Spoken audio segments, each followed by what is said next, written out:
Você já teve curiosidade de saber como o remédio sabe onde está doendo? Pois bem, ele não sabe. Na verdade, todo esse processo gira em torno dos estudos da farmacocinética e farmacodinâmica, duas vertentes da farmacologia. E qual a diferença entre elas? Resumidamente, a farmacocinética se preocupa em analisar os efeitos sofridos pelo medicamento durante o trajeto que faz em nosso organismo, podendo ser dividido em absorção, distribuição, metabolização e excreção.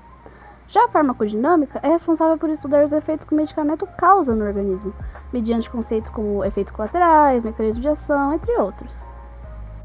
Sendo assim, vamos falar um pouco dos processos da farmacocinética, começando pela absorção. Essa etapa pode ser subdividida em dois tipos, a enteral e parenteral. A absorção enteral diz respeito a qualquer via que passe pelo trato gastrointestinal. Já a parenteral é o contrário, ou seja, não passa pela via digestória. De forma geral, para que um fármaco seja administrado via oral e seja bem absorvido pelo organismo no trato digestivo, ele deve apresentar característica hidrofóbica e carga neutra, já que essas são absorvidas de forma mais eficiente do que moléculas hidrofílicas de carga negativa. Portanto, geralmente admitem dosagens bem menores do que na enteral. Isso acontece por conta da proteção exercida pelo corpo, como a secreção ácida no estômago e básica no intestino, que podem aumentar ou diminuir a entrada do medicamento, de acordo com suas propriedades químicas. Agora vamos falar um pouquinho sobre o metabolismo de primeira passagem. Esse processo, também conhecido como metabolismo pré-sistêmico ou efeito de primeira passagem, é um fenômeno do metabolismo dos fármacos na qual a concentração dos mesmos é significativamente reduzida e inativada pelo fígado antes de atingir a circulação sistêmica. O fígado metaboliza muitos fármacos, às vezes de tal maneira que somente uma pequena quantidade deles fica ativo e é lançado em direção ao resto do sistema circulatório do corpo. Essa primeira passagem pelo fígado diminui, portanto, ainda mais a biodisponibilidade do fármaco. Continuando, a distribuição do fármaco é feita principalmente pela circulação sistêmica e secundariamente pela circulação linfática. É a partir desse momento que os metabólitos são capazes de alcançar os órgãos-alvo. Para que não sejam excretados de forma muito rápida, podem ser armazenados em tecido adiposo ou muscular, de forma que são liberados desses reservatórios conforme a concentração do fármaco diminui na circulação sistêmica. Os componentes desse medicamento seguem então para a corrente sanguínea, onde terão acesso a diferentes partes do nosso corpo, incluindo a região na qual estamos sentindo dor e também a região da qual não há efeito terapêutico e sim os efeitos colaterais. Por isso, os cientistas buscam continuamente medicamentos que atuem somente no problema específico, para que outras células não sejam atingidas. O fígado é o principal órgão responsável pela metabolização dos fármacos no organismo, devido à grande quantidade de enzimas metabólicas presentes nesse órgão.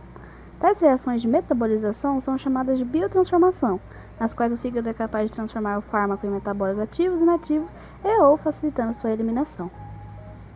A excreção geralmente se dá por via renal ou biliar. A excreção renal é a mais comum, mas depende da natureza hidrofílica dos fármacos. Agora que você sabe todo o processo dentro da farmacocinética, está na hora de falar um pouquinho da farmacodinâmica, especificamente dos medicamentos analgésicos, ou seja, aqueles responsáveis pela eliminação da dor. Uma das substâncias mais importantes nesse processo são as chamadas prostaglandinas. Mas, antes de tudo, o que é dor? Dor nada é do que um mediador bioquímico. É uma resposta do seu cérebro mediante uma coisa errada acontecendo. Um exemplo simples é o da queimadura. Assim que colocamos a mão em um local quente, antes mesmo de sentirmos a dor, já desencostamos dali. Isso acontece porque as células nervosas do local queimado emitem um sinal imediato ao cérebro, dizendo que há algo errado. Só então ele envia a sensação de dor. O sinal que as células nervosas do local queimado emitem ao cérebro nada mais são do que as prostaglandinas. Elas são produzidas a partir do seguinte processo. Os fosfolipídios, os mesmos que compõem a bicamada lipídica da membrana plasmática celular, sofrem com a ação da enzima fosfolipase A2, transformando-os em ácido araquidônico. Esses fosfolipídios são advindos das membranas de células que foram destruídas pelo processo inflamatório, ou mesmo por células íntegras que liberaram parte dos fosfolipídios para dar início a esse processo quando necessário. Deste ácido, algumas enzimas são responsáveis por agir sobre ele, tal como a LOX, que serve para a produção de leucotrienos. Além desta, há a ação das enzimas ciclooxigenases, mais conhecidas como COX-1 e COX-2, formando as prostaglandinas. O princípio ativo do medicamento, ou seja, a substância que apresenta o efeito terapêutico, atua em locais pré-determinados do nosso organismo. Isso ocorre porque, nesses locais, existem receptores específicos e o efeito do medicamento só ocorre quando o princípio ativo se liga a esses receptores.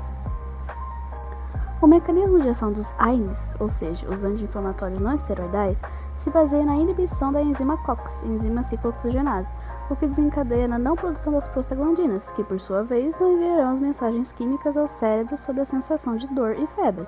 São exemplos o ibuprofeno, diclofenaco, cetoprofeno, naproxeno, piroxicam, meloxicam, mesulina e indometacina, entre muitos outros.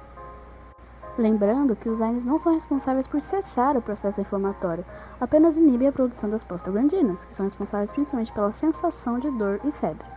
Além disso, essa classe medicamentosa pode estar associada a problemas como gastrite, úlceras, insuficiência renal e hepatite medicamentosa. Por isso, pacientes que fazem uso crônico dos AINES devem estar sempre assistidos por um médico e farmacêutico responsável. Se quiserem, podemos fazer um vídeo só sobre os efeitos colaterais causados por esses medicamentos. Lembrem-se também de que a dor é uma informação muitíssimo importante fornecida por nosso corpo. Não adianta tratar apenas os sintomas sem tratar a causa. Assim, se a dor persistir, nunca deixe de procurar um médico ou farmacêutico responsável.